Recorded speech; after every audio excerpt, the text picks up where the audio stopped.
Hola, mi nombre es Manuel Bonfort. Voy a impartiros estas tres sesiones sobre búsquedas de información bibliográfica, organización de la información, el, el trabajo de investigación científica y sobre todo pues cómo aprender a evaluar y valorar la calidad de los artículos en función de elementos o criterios de calidad que nos ayudarán también a saber cómo escribirlos. Vamos a empezar con la primera parte sobre búsqueda de información científica en herramientas de gestión bibliográfica y redes sociales científicas. Para hacernos una idea general sobre qué es y qué conlleva la búsqueda de información científica, creo que es importante comenzar haciéndonos las preguntas importantes, ¿no? La primera de ellas es ¿dónde buscar? Esta pregunta va más allá de qué lugares voy a usar, sino por qué voy a usar esos lugares. Tengo que saber qué hay detrás de esos buscadores o de esas bases de datos donde estoy buscando, ¿no? Después pues, es importante saber qué y cómo buscar. Muchas veces no tenemos muy claro el problema o incluso la forma en la que abordaremos el problema también tiene que tenerse en cuenta en cómo hacemos sobre qué buscamos y cómo hacemos esa búsqueda, que sería la siguiente pregunta, ¿no? ¿Cómo hacer esa búsqueda? Hay muchas dinámicas, más allá del uso de booleanos, que nos van a ayudar a poder profundizar en esas búsquedas. La cuarta pregunta sería cómo después de haber hecho una búsqueda que me ha sido útil, me puedo mantener actualizado en la recepción de esa información, cómo esa información que voy encontrando y que voy recopilando, acaparando y sobre todo leyendo y madurando, pues cómo puedo organizarla para que forme parte de esta eh, base de conocimiento que voy a poder dar uso de una forma ágil y adecuada después en los procesos de producción científica y después cómo utilizar en mi producción científica esa información organizada para que sea lo más eficaz posible. Para abordar esta primera cuestión, que es dónde buscar, creo que la respuesta a ello está muy condicionada por saber qué hay y cómo funciona ese lugar en el que voy a ponerme a buscar, ¿no? Esas bases de datos tienen orígenes diferentes, son buscadores que en muchos casos parten de repositorios de información, muchos de ellos bien seleccionada y categorizada y otros pues de almacenamiento masivo de información. Y estas cuestiones van a determinar si una información que encuentre en esos lugares va a ser más de mayor o menor calidad.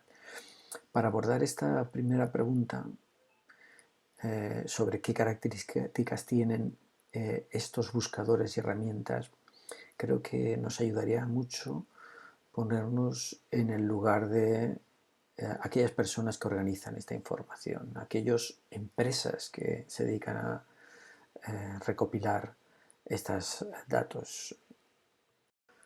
Creo que un ejercicio interesante es que nos imaginemos que tenemos que decidir cómo se va a organizar la información porque vamos a montar una especie de plataforma que nos ayude a ir introduciendo información que luego otras personas puedan darle una utilidad más rápida, ¿no? Y en ese sentido, pues bueno, ¿cómo organizaríamos la información que produce el ámbito científico, ¿no? Ahí hay que tomar muchas decisiones importantes. Y en este caso, pues bueno, ¿qué decisiones teníamos? Bueno, ¿Cómo organizamos esa información? Lo básico es de la forma más descriptiva, autores, título, revista, pero ¿cómo decidiríamos qué información es más valiosa y por qué una sale antes que otra? ¿Y cómo se jerarquiza esa información? Esa parte creo que es fundamental y aunque existen criterios, yo creo que desde la inocencia de los que empezamos o empiezan, deberíamos de preguntarnos qué es una información de calidad. Pensemos un momento sobre qué ha sido para nosotros en los trabajos final de grado que ya habéis hecho todos, o no sé si alguno ha hecho ya un trabajo final de máster, cuando hemos estado leyendo información y qué ha sido importante para nosotros. Y en ese ejercicio podremos obtener una respuesta, ¿no? eh, sobre la calidad de esa información. Y es que, pues bueno, cuando leemos nos damos cuenta de si está respondiendo a algo concreto que estamos buscando o si incluso aquello que estamos buscando tiene una buena o mala calidad.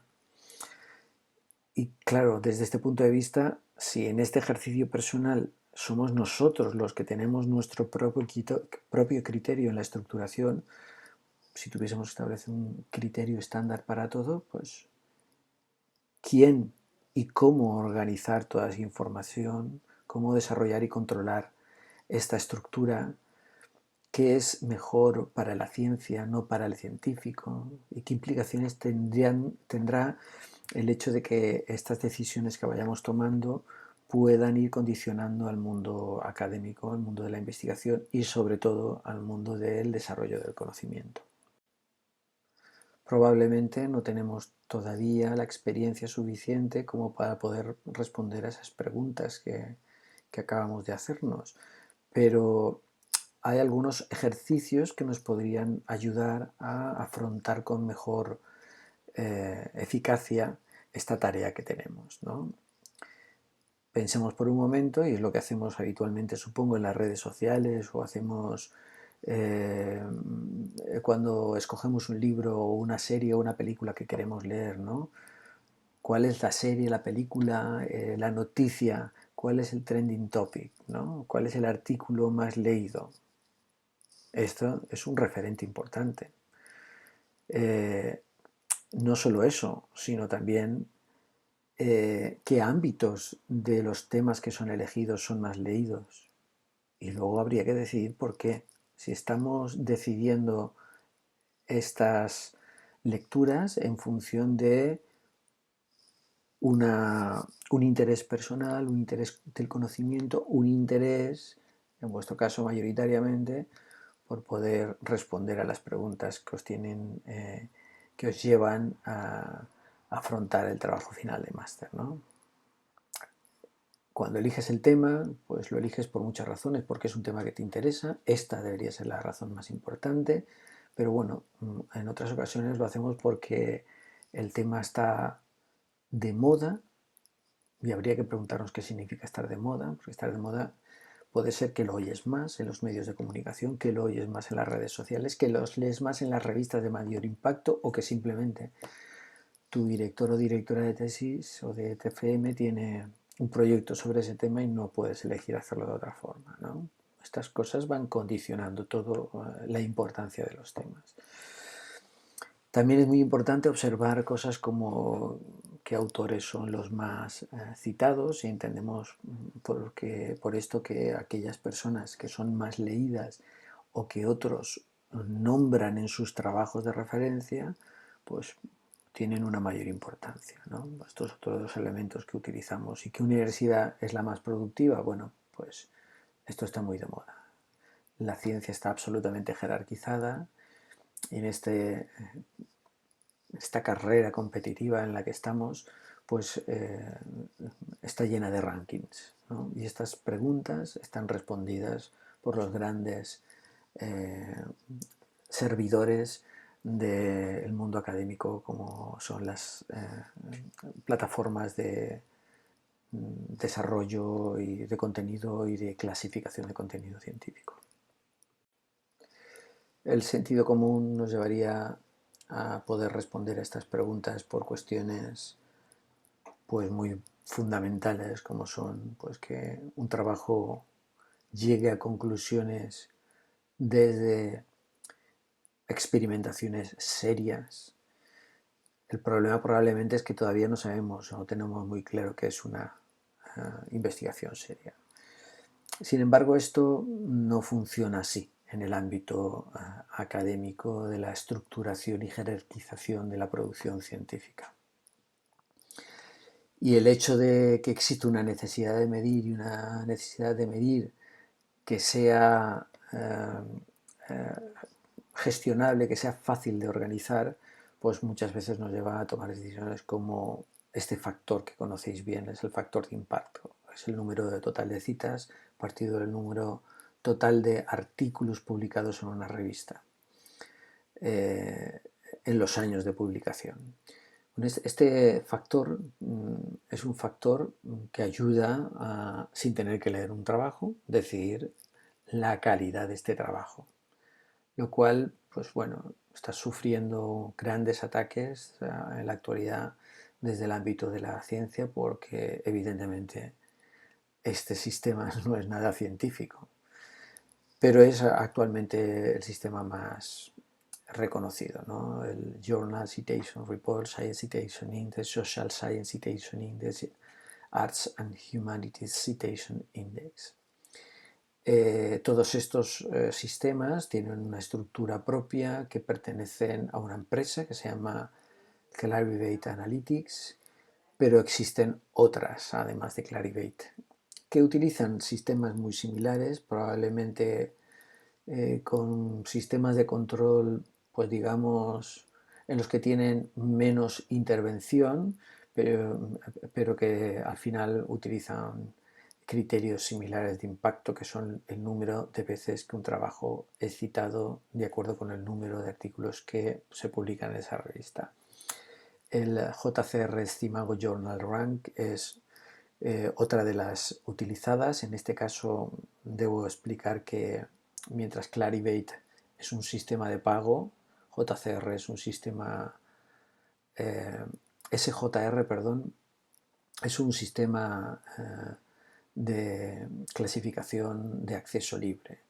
Y Scopus es otro sistema muy similar a Clarivate. De hecho, digamos que muchas revistas entran primero en Scopus para pasar seguidamente al Journal Citation Report, y que utilizan sistemas muy similares donde las editoriales más importantes son prácticamente las mismas en todas estas empresas que se dedican a establecer rankings o sistemas de clasificación. Si bien lo que hemos visto hasta ahora son las plataformas de mayor reconocimiento para clasificar, estructurar, jerarquizar la producción científica, pues a continuación os presento uno de los artículos, de los muchos artículos que salen actualmente en el ámbito científico como una visión crítica a estos procesos de clasificación. ¿Qué ocurre? Bueno, pues que se malversa. Cuando un autor o una revista sabe que su revista o su artículo mejora no por lo bueno que es, no por los problemas que soluciona, no los problemas que aborda, sino por las veces que es citado por otros, lo que se busca ya es cómo conseguir el máximo número de citas en tu artículo. Cómo conseguir que tu artículo llegue a una revista pues que por las razones que sea es más citada que otras. Todo este procedimiento hace que se pierda el foco sobre la línea de investigación y acabemos siendo los investigadores siervos de los procesos de evaluación de estas revistas, y somos siervos de estos procesos de evaluación porque estos procedimientos han sido asumidos por las entidades estatales que se dedican a evaluar a los científicos, la producción científica, la calidad de los científicos y la calidad de la producción científica.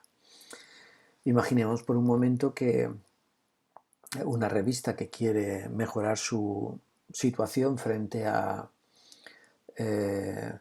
otras revistas del mismo ámbito, lo que puede hacer es reunirse con editores de otras revistas y buscar que en sus revisiones se sugiera a los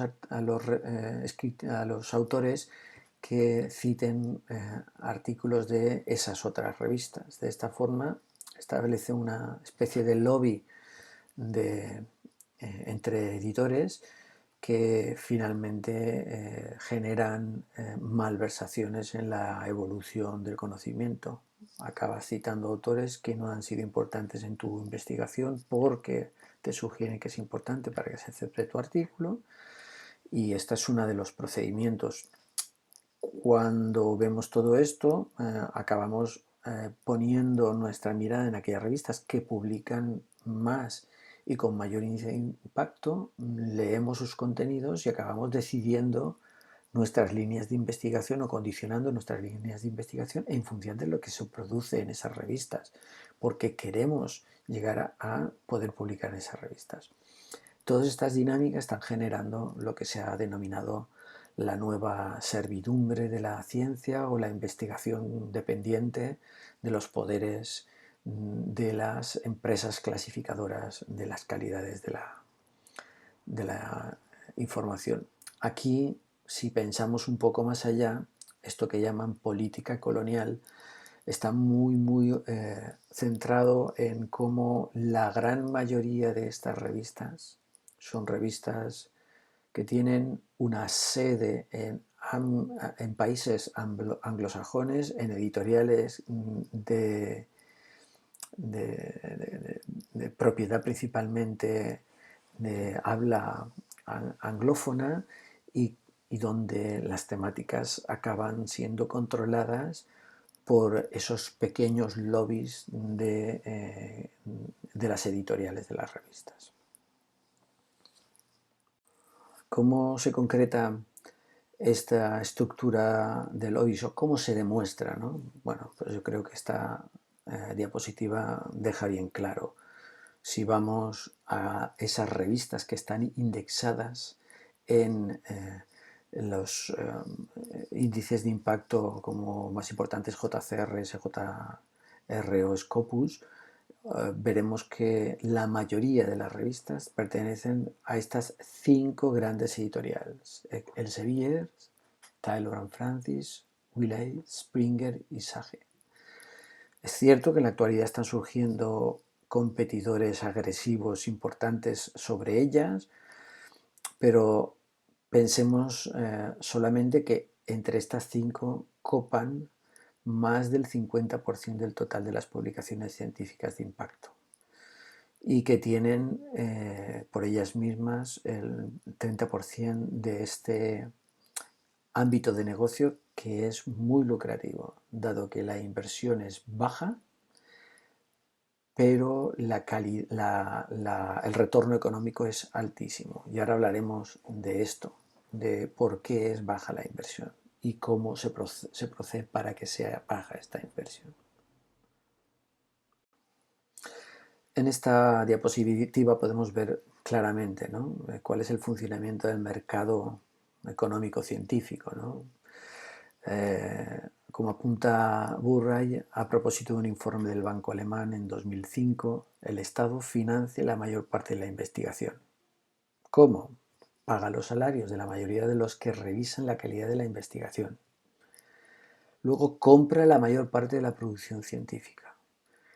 Cuando los profesores revisamos artículos, los revisamos gratuitamente. Los estamos revisando como expertos para otras revistas en las que o no estamos publicando o no somos parte, pero gratuitamente hacemos esta labor.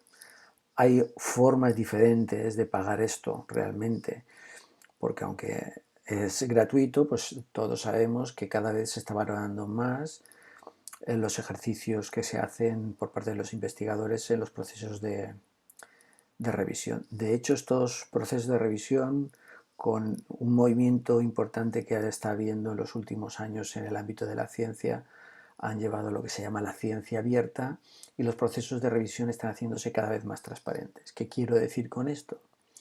Pues que ya no podemos hacer, ya no se puede hacer favores al profesorado conocido, los autores conocidos a través de tus influencias como revisor, porque esas revisiones cada vez son más transparentes.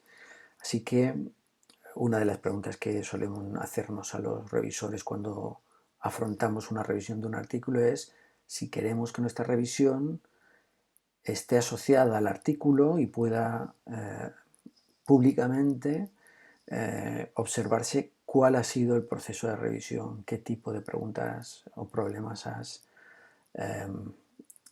planteado, quién es el que ha hecho eso. De forma que tú te conviertes en un coproductor del producto final y un corresponsable de este. Pero bueno, pensemos en un momento una empresa que monta una revista que tiene que pagar a aquellos que hacen el montaje y la edición del trabajo. Esto últimamente está externalizado a empresas de bajo coste con origen en China e India, mayoritariamente, y al final tienes que pagar a un editor o un par de editores que se encarguen de recepcionar, distribuir, porque ya el siguiente paso no hay pago alguno. Ni pagan a los que producen el artículo por ser publicado, sino más bien en la actualidad casi pagan los autores por ser publicado un trabajo en un artículo, ni pagan a los revisores, ni hacen ningún gasto o desembolso en este sentido. Y la maquetación prácticamente con las normas de publicación, prácticamente los autores envían el artículo en un formato casi editado y publicable. Todo esto bajo un paraguas que es el de la evaluación de los científicos, del profesorado universitario y de los científicos en el ámbito profesional, aspecto del cual se benefician principalmente pues, estas empresas que se dedican a editar y jerarquizar revistas. El gran problema es que el Estado dé valor a esto y haga fuertes a esas empresas, proporcionando como criterios estos criterios de los que hemos estado hablando. Pero ¿cómo hemos llegado aquí, no? ¿Por qué en un determinado momento estos procesos de comunicación científica a través de las revistas y los índices de impacto implicaron también una valoración del currículum a los investigadores e investigadoras? Bueno, volvemos un poco al problema de las propias revistas. Si tú tienes que evaluar a tus investigadores y a tu profesorado universitario, tienes que utilizar criterios que en principio sean económicos y fáciles de gestionar. Si ya existe una estructura hecha que no me comporta ningún gasto, ¿por qué no la uso? Y esta finalmente ha sido la razón fundamental. Actualmente estos procesos de evaluación están cambiando a través de evaluaciones que han llamado narrativas o historias narrativas de vida sobre la trayectoria científica y las publicaciones de los autores, lo cual está llevando en la actualidad a procesos un poco subjetivos sobre la calidad de aquello que estamos haciendo, disfrazado de esto, de narrativas personales que intentan explicar por qué los autores consideramos que nuestros trabajos son importantes. De forma que la evaluación del profesorado en la universidad y de los científicos, cuando el Estado admite estos procesos como criterios de evaluación, acaban dándole el control a estas empresas. Vuelvo a citarlas porque creo que es importante. Son todas aquellas que establecen estos índices de impacto. Están basados en criterios de citas, de número de veces que se cita tu artículo. En esa ecuación normalmente se le da menos valor a lo que llaman las autocitas, que son artículos que citan a otros artículos del mismo autor o autores que están en esa revista. Aquí tenemos esta estructura. Empezamos por empresas que se dedicaban a los índices de impacto, y a estos elementos pues se han unido otros aspectos como Altmetrics o G-Scholar, que es Google Scholar, que tienen en cuenta otros factores que no son solo las citas, sino las visitas que reciben esos artículos, el número de veces que es citado o comentado en las redes sociales. Estamos adquiriendo hábitos propios de la adolescencia en las redes sociales actualmente, o G-Scholar, que, bueno, pues con criterios un poco más laxos que todos los anteriores, y de una forma gratuita en este caso, aunque bueno, Academia es una versión superior del uso de G-Scholar, establece índices de clasificación y jerarquía en la producción científica de los científicos y de sus artículos.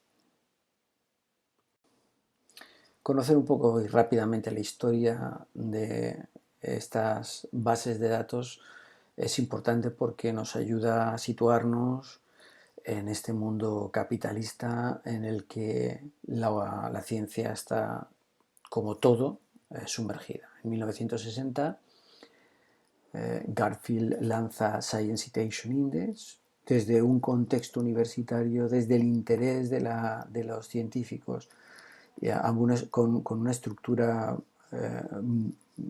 digamos, con intereses principalmente académicos.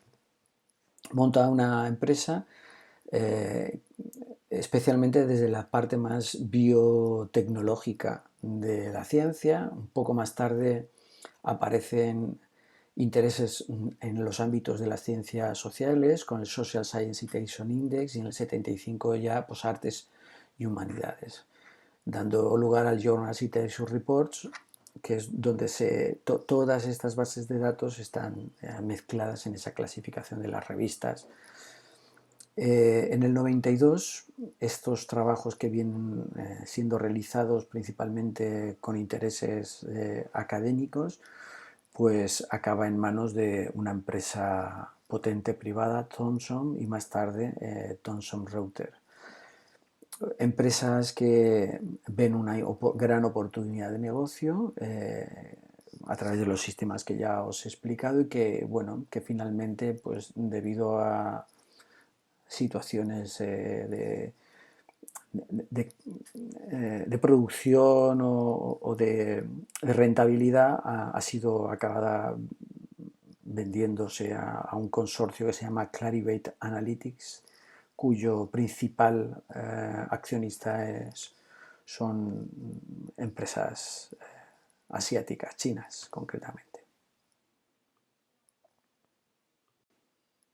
Thomson Reuters, una multinacional presente en todo el mundo, con un gran potencial económico y con unos índices de ganancia altísimos, es una empresa que actualmente posee un control muy importante sobre la ciencia, sobre la orientación de la ciencia, sobre los temas más importantes en la ciencia. De ahí que hayan ámbitos científicos que evolucionan más que otros. Por poneros un ejemplo, debéis de pensar en cuánto le cuesta, por ejemplo, a la Universidad de Valencia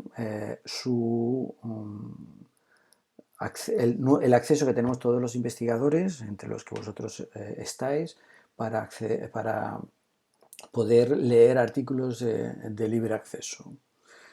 Esto cuesta millones al año, anualmente, para que nosotros podamos leer artículos y accedamos a material vía online principalmente. La Universidad de Valencia se gasta varios millones de euros al año. si estás pagando, si cada universidad paga millones de euros al año a una empresa como Thomson Reuters, que tiene muchas revistas a su cargo y que en esas revistas el gasto que tiene es bastante reducido, podemos imaginar el volumen de negocio que supone todo esto.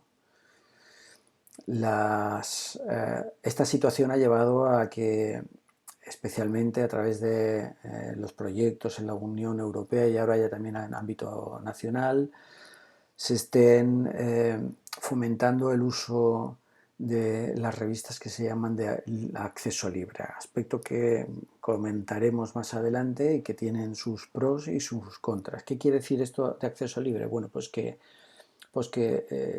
el lector ya no tiene por qué pagar, con lo cual las universidades, si llegamos a desarrollar esto lo máximo posible, si las universidades ya no tienen que pagar por acceder, tienen un gasto menor. Sin embargo, en este sentido, existen grandes problemas porque lo que se llaman las revistas de acceso abierto no son gratuitas para los que escriben. Si antes escribir era costoso en el proceso, porque tenías que hacer un texto en una lengua que no era tuya, dársela a un traductor, pagar a ese traductor, pagarle otra vez después de una revisión, otra revisión, una denegación que te lleva a otra revista para volver a cambiar tu artículo, para volver a pagar.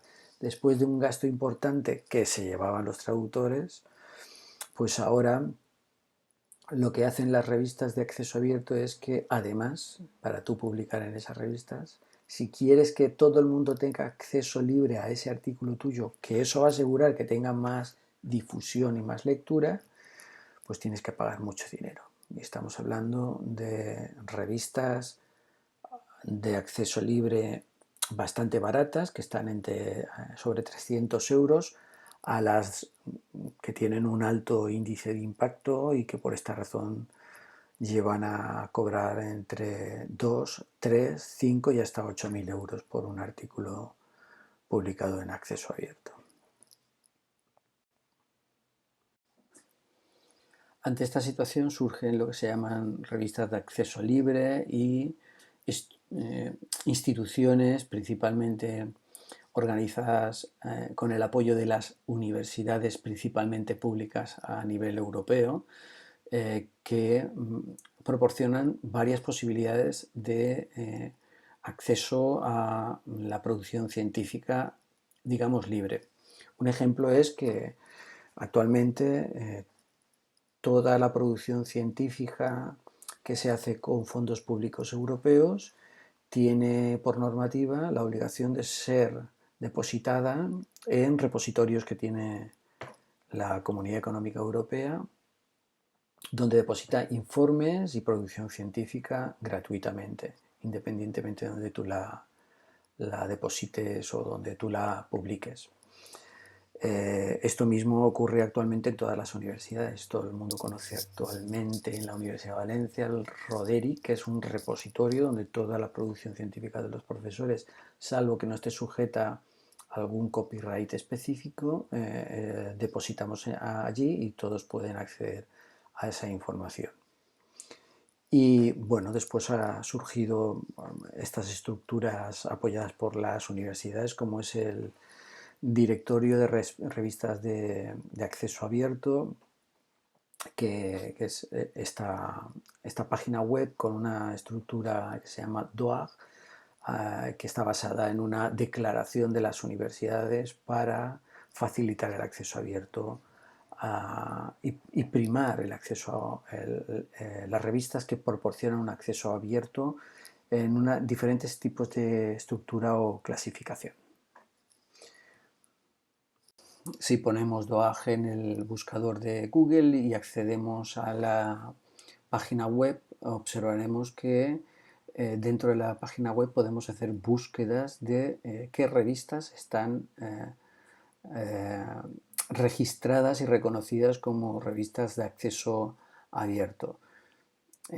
Tienen diferentes estructuras y formas de tener ese acceso abierto que se clasifican por colores principalmente, pero que en este caso, pues bueno, podemos hacer una primera práctica sobre alguna de las revistas que conozcamos y saber si está en acceso abierto o no está en acceso abierto. Esta web también nos permite acceder a las revistas por temáticas, no buscar directamente. Así que si elegimos el área, concretamente educación, podemos tener un listado de todas las revistas que están en acceso abierto en el ámbito de la educación. Para poder ser indexada una revista en esta estructura, tiene que pasar una serie de criterios de calidad, y para que estos criterios de calidad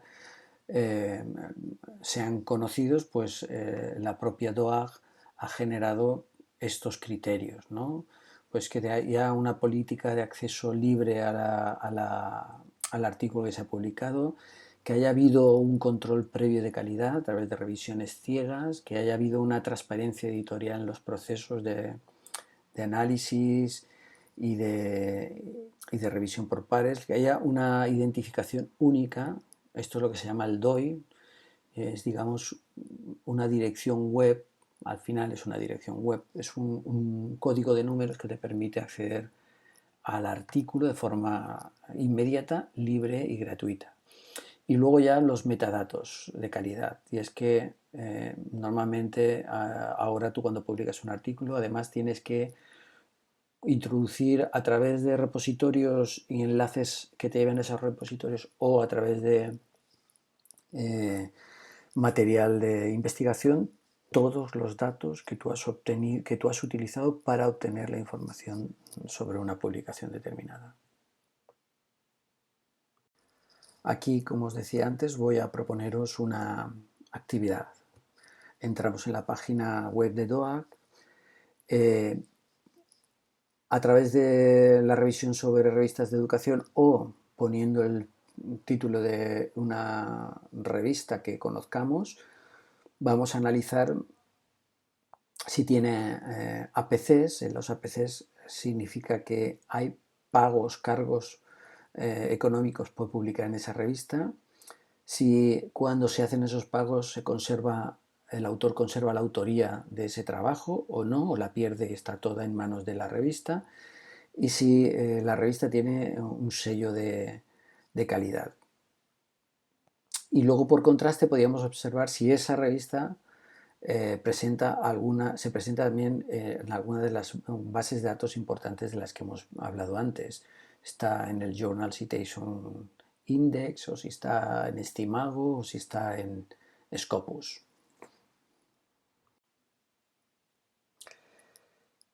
Después de haber hecho una revisión con revistas, bueno, imagino, por poneros ejemplos y daros alguna ayuda a la actividad anterior, revistas como puede ser Apuntes de Educación Física, revistas que seguramente conoceréis como son Retos, revistas como puede ser revistas de ámbito más internacional como Journal Teaching Physical Education, o revistas como Quest o European Journal of Physical Education. Estos ejemplos mostrarían un abanico de su presencia tanto en DOA como en esas otras bases de datos. Y bueno, lo primero que se observa en este caso es que muchas de las revistas que se están publicando actualmente, de las cuales se conoce muy poco, tienen muy poca presencia en las bases de datos de prestigio, pero sí que están en DOA. Por ejemplo, hay una revista que se llama Physical Educator, que tiene poco reconocimiento en las bases de datos importantes, que publica artículos muy interesantes, pero que no está en las bases de datos de prestigio. Muchas de estas revistas en muchas ocasiones sobreviven porque están en manos de universidades modestas, están en manos del trabajo gratuito del profesorado para poder mantener su edición y su producción científica, y evidentemente pues suponen un esfuerzo que ante la desidia y el trabajo prolongado de muchos de nuestros compañeros acaban siendo compradas por las empresas, grandes empresas, y formando parte de estas grandes empresas. Esta batalla entre el acceso libre, la- hacer de la producción científica un sistema de negocio, pues ha llevado a una situación actual bastante variada y dispersa. Actualmente tenemos revistas que están indexadas y revistas que no están indexadas en esas bases de datos. ¿Por qué razón? Bueno, pues básicamente, mayoritariamente tiene que ver con la proximidad a esas bases de datos y el cumplimiento de criterios que a veces requieren mucho gasto económico, ¿no? Luego tenemos las revistas de acceso abierto frente a las revistas de acceso de pago, que no son dos extremos, sino más bien actualmente es algo muy que convive, ¿no? Tenemos revistas que son mixtas, en las que los autores, si no pagan para publicar, se publican en acceso cerrado, con lo cual el que tiene que pagar es el lector, y si pagas, pues está en acceso abierto. Esto quiere decir que es mixta. Hay revistas, ya muy pocas, solo pago, y hay revistas, solo pago quiero decir, en las que el autor nunca paga, pero el lector siempre paga. Y las revistas de acceso libre, que son precisamente aquellas que paga el autor para que todos lean. Aquí el dilema está en si se está pagando de acuerdo al gasto que se supone que tendrá la revista para poder ser editada, o se está pagando por una cuestión de negocio. Pagar 100, 200, 300 euros porque se pueda editar en un formato adecuado, probablemente es donde está el coste de pagar a una persona por hacer ese trabajo, pero pagar 1.000, 2.000, 3.000, 8.000 euros no está dentro de ese proceso de costes, está muy por encima de ese proceso de costes.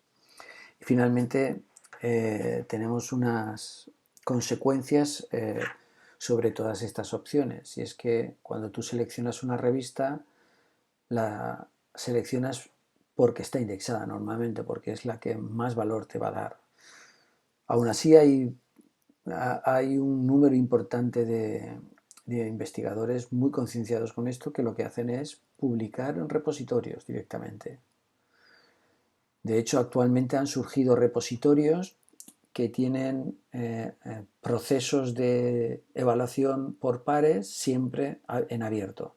De forma que tú tienes un artículo, tú lo subes, lo dejas en abierto y los científicos que les interesan lo leen, emiten juicios sobre él y tú puedes rehacer ese artículo para poder desarrollar una nueva versión de él. Luego están los que pagan por publicar.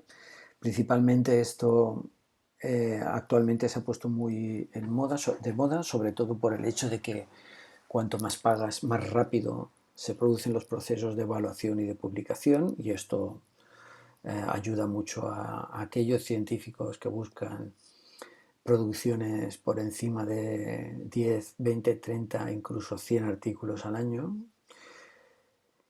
Luego está los que pagan por acceder, y esto es lo que hacen principalmente las universidades, y aquellos que pagan por difundir libremente. Esto es lo que hacemos pues, en esa opción de pagar por publicar a diferentes costes y en función del índice de impacto. Al final, el que está pagando no es el investigador, es la universidad a través de sus fondos. Luego paga doblemente.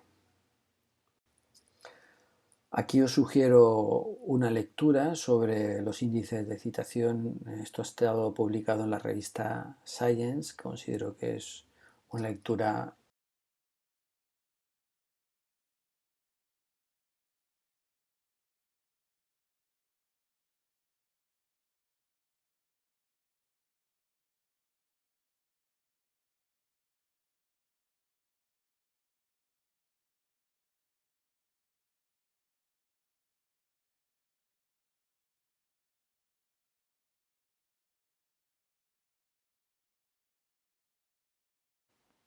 más ventajas e inconvenientes relacionadas pues principalmente con la visibilidad, con las contribuciones de otros autores y de otros lectores del mundo.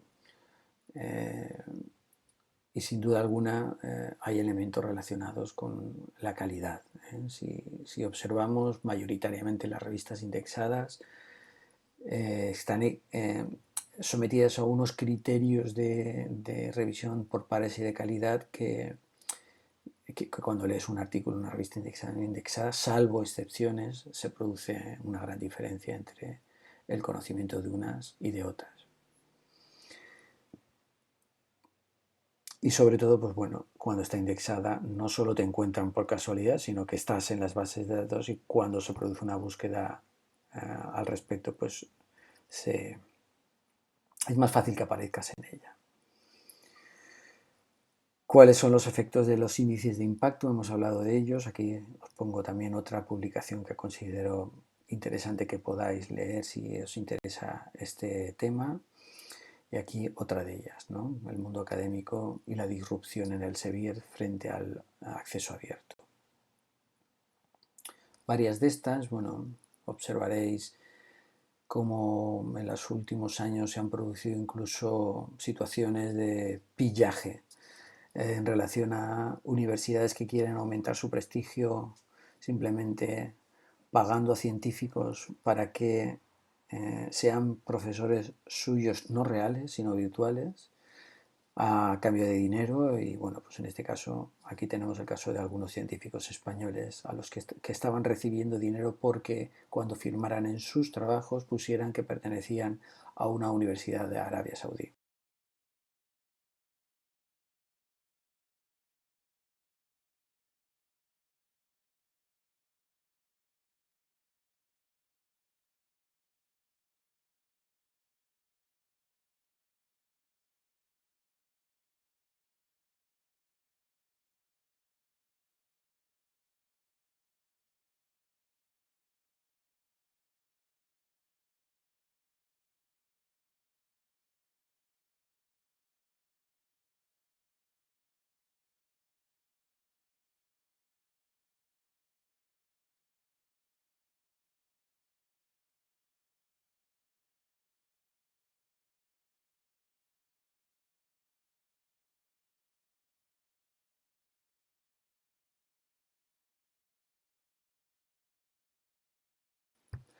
Bueno, pues tenemos que saber qué herramientas nos está ofreciendo la universidad. La herramienta básica es Trobes. Trobes es un buscador que busca en todo lo que tiene comprado la universidad, aparte de las bases propias de bibliotecas de la universidad. Trobes es un sistema, aunque yo lo uso para saber si lo que busco está en la universidad y puedo acceder fácilmente a ello, pero no es un buen buscador. Otros de los buscadores que proporciona también la universidad, y principalmente lo hace el FECIT a través del ministerio, que hace una compra de acceso a lo que se llama Web of Science de Clarivate, que serían el Journal Citation Report, Scopus y Escimago principalmente. Cuando entramos en Web of Science, lo primero que nos ofrece es la posibilidad de hacer una búsqueda en todas las revistas que se encuentran indexadas en el Journal Citation Report. Hay varias herramientas que no vamos a usar en principio, pero que nos dirían incluso, si buscamos una revista, qué índice de calidad tiene y cómo ha evolucionado en el tiempo ese índice de calidad. Aparte de las herramientas para buscar, tenemos lo que se llaman herramientas para gestionar. Las herramientas para gestionar que tenemos son RedNoteWorks, EndNote y Mendeley. Las que vamos a usar nosotros en la universidad, y porque tenemos un acceso fácil a ella, tenemos EndNote como fácil acceso proporcionado por el ministerio, pero la universidad también te ofrece el de RedWorks, y es el que vamos a usar y vamos a hacer alguna práctica con él porque considero que es un sistema bastante interesante y cómodo. ¿Cómo podemos acceder a estas bases de datos? Bueno, pues entramos en la página web de la biblioteca de la universidad, concretamente vamos a ir a las bases de datos de educación. Aquí he preparado yo un vídeo, no sé si actualmente está así, pero nos puede servir. Vamos a ir dentro de recursos, iremos a este apartado donde nos da información sobre las conexiones a recursos. En esta buscaremos concretamente las guías temáticas. Podemos encontrar guías temáticas de grado y dentro de ellas pues buscaríamos elementos que tengan que ver con educación. Es una de las formas de acceso, no es la única, pero es una de las formas de acceso. Una vez estamos dentro de educación, podemos ir a seleccionar las revistas o las bases de datos. En nuestro caso nos interesan estas bases de datos. ¿Y cuál es la que elegiríamos? Bueno, aquí podemos observar muchas de ellas. De la que habíamos hablado era de ERIC. A través de Ovid es una, digamos, plataforma que da acceso ahí, pero vamos a usar ProQuest. Y esta es la que más nos interesa. De hecho, ahora cuando entremos observaremos una estructura en la que es necesario que nos demos de alta para poder utilizarla adecuadamente. Pero aquí tenemos localizada ProQuest y es el primer punto al que me interesaba llegar.